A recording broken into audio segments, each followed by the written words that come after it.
अस्सलाम वालेकुम। आज मैं हिरन के गोश्त के शामी कबाब बना रही हूँ। तो जो लोग अमेरिका, कनाडा या दूसरे ममालिक में रहते हैं तो वो अक्सर जो डियर है वो हंट करते हैं। तो इसका जो गोश्त है वो भी बीफ के गोश्त जैसा होता है और गलने में भी तकरीबन उतना ही टाइम लेता है जितना कि काऊ मीट लेता है। तो मैं आपको बता देती हूँ कि इसके लिए हमें किन किन चीज़ों की ज़रूरत है। मैंने 1 kg डियर मीट लिया है और इसको मैंने छोटे पीसेस में काट लिया है। इस तरह छोटी बोटियाँ बना ली हैं। मैंने 1 पाव या 250 ग्राम चने की दाल ली है और इसको मैंने 15-20 मिनट भिगो दिया था। अब हमें इसके साथ जो स्पाइसेस चाहिए उनमें मैंने 1.5 टीस्पून सॉल्ट लिया है, 1 टीस्पून मैंने रेड चिली पाउडर लिया है, 1/4 टीस्पून टर्मरिक पाउडर या हल्दी लिया है, 1 टीस्पून मैंने धनिया पाउडर या कोरिएंडर पाउडर लिया है और 1 टीस्पून मैंने ज़ीरा या क्यूमिन लिया है। इसके अलावा जो खड़े मसाले हैं उनमें मैंने 12 के करीब गोल सुर्ख मिर्चें ली हैं और इसके अलावा एक सिनेमन स्टिक छोटी सी ली है, 12 से 15 काली मिर्च ली है, 2 बड़ी इलायची या ब्लैक कार्डिमम ली है। इसी तरह मैंने 8 से 10 लौंग या क्लोव्स लिए हैं और 1 बे लीफ या तेज़पत्ता लिया है।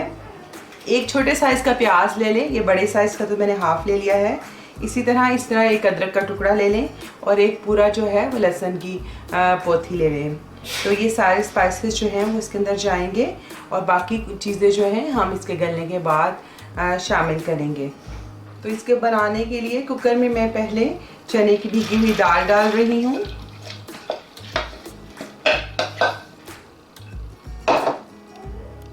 साथ ही हम गोश्त शामिल कर देंगे और इसके अलावा अदरक, लहसुन और प्याज शामिल करेंगे।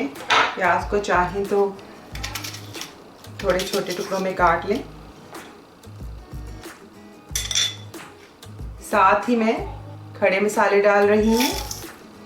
अब हम सारे स्पाइसेस भी शामिल कर देंगे और मैं इसमें 1 गिलास पानी शामिल कर रही हूँ।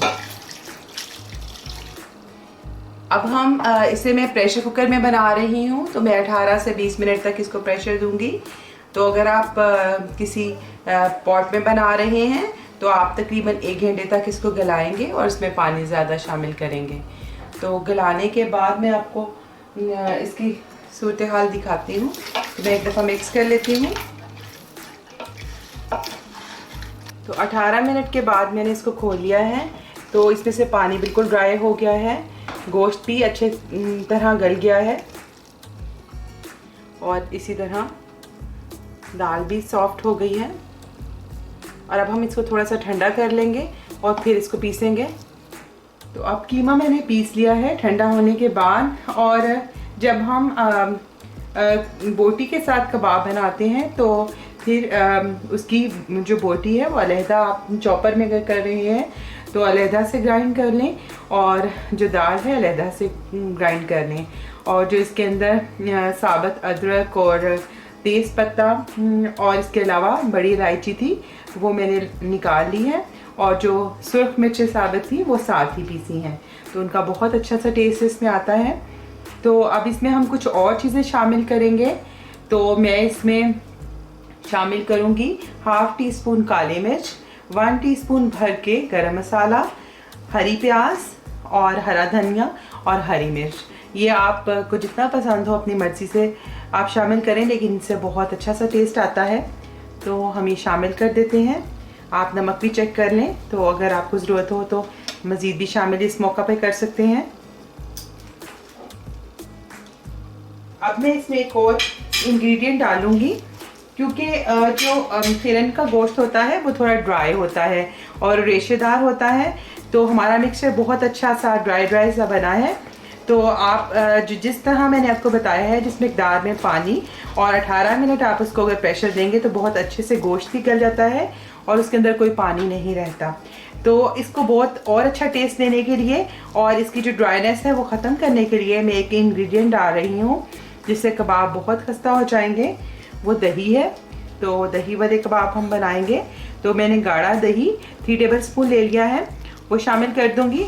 तो अगर आप देख लें कि आपका मिक्सचर अगर वेट हो ज़्यादा तो फिर आप दही थोड़ा कम शामिल करें। दही अच्छे से सब मसालों के साथ शामिल कर लूँगी। तो अब देखिए कि बहुत अच्छी सी बाइंडिंग हो गई है इसकी, और कबाब का टेस्ट भी दही डालने से बहुत मज़े का हो जाता है। इसी तरह अगर आप दूसरे कबाब भी बना रहे हैं और आपका लगे कि ये जो अमेज़ा है वो काफ़ी ड्राई है, तो आप दही डालें तो बहुत मज़े के जो हैं कबाब बनते हैं इससे। तो ये कबाब बहुत लजीज भी होते हैं क्योंकि हिरन का गोश्त बहुत लजीज होता है और ताकतवर भी। तो इसके हम कबाब बना लेते हैं। आप अपनी मर्ज़ी से जितने साइज़ के आप कबाब बनाना चाहें आप बना लें।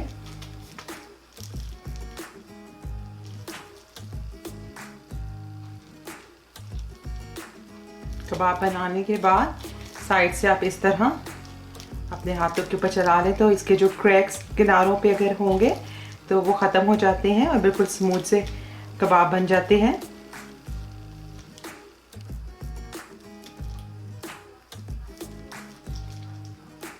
इसी तरह मैं सारे कबाब बनाती जाऊंगी और इसके बाद हम इसको फ्रीज़ भी कर सकते हैं और जब चाहे फ्राई कर लें। अब मैं आपको इसे फ्रीज़र में सेव करने का तरीका भी बता रही हूँ। तो इसके लिए पहले आपको एक लेंगे या कोई शीट, प्लास्टिक की, पॉलीथीन की कोई भी शीट इसमें नीचे बिछा लें। इससे प्लेट के साथ भी कबाब नहीं चिपकेंगे और आपस में नहीं चिपकेंगे। तो इसके बाद एक लेयर बिछाने के बाद आप एक इसके ऊपर कवर इस तरह देने के बाद मज़ीद कबाब इसी तरह इसके ऊपर रख दें। इस तरह आप चाहें तो जितनी मर्ज़ी लेयर्स में कबाब रख सकते हैं। बहुत थोड़ी सी जगह में बहुत ज़्यादा सारे कबाब आ जाएंगे और वो टूटेंगे भी नहीं और एक दूसरे के साथ चिपकेंगे नहीं। जब ये ठंडे हो जाएं और जम जाएं तो आप इसे किसी भी फ्रीज़र बैग में डालकर फ्रीज़र में रख सकते हैं। तो इस तरह से आप सेव कर लें। अगर आपने अब तक मुझे सब्सक्राइब नहीं किया तो इस रेड बटन को प्रेस करके सब्सक्राइब कर दें, ये बिल्कुल फ्री है। और इस बेल आइकन को भी क्लिक कर दें, इससे आपको मेरे आने वाली हर वीडियो फ़ौरन मिल जाया करेगी।